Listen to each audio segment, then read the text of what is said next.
ఎందుకని అంటే ఎందుకు పక్షపాతము అంటే ఆయన ఇంద్రుడికి స్నేహితుడు. ఆయన ఎక్కిన ఏనుగు కూడా ఐరావత సంబంధమైనటువంటి ఏనుగు.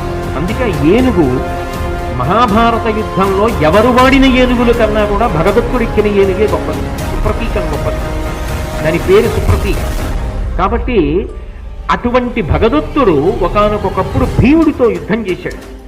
ఆ యుద్ధం చేసినప్పుడు దుర్యోధనాదులు యుద్ధం చేస్తున్నప్పుడు భీముడి యొక్క గుండెల్లో గుచ్చుకునేటట్టుగా వేసిన బాణానికి భీముడంతటి వాడు విచలితుడైపోయి జెండా యొక్క కొయ్యని పట్టుకుని అలా నిలబడిపోయినప్పుడు ఘటోత్కచుడు వెంటనే ఆ ఘటోత్కచుడి జోక్యం చేసుకుని నీ సంగతి నేను చెప్తానని మాయలు కలిగిన వాడు కాబట్టి భగదత్తుడి యొక్క ఏనుగు ఎంత ఎత్తుంటుందో అంత ఎత్తు ఏనుగుని సృష్టించి తాను ఆ ఏనుగుకి స్థానికి వెళ్ళాడు.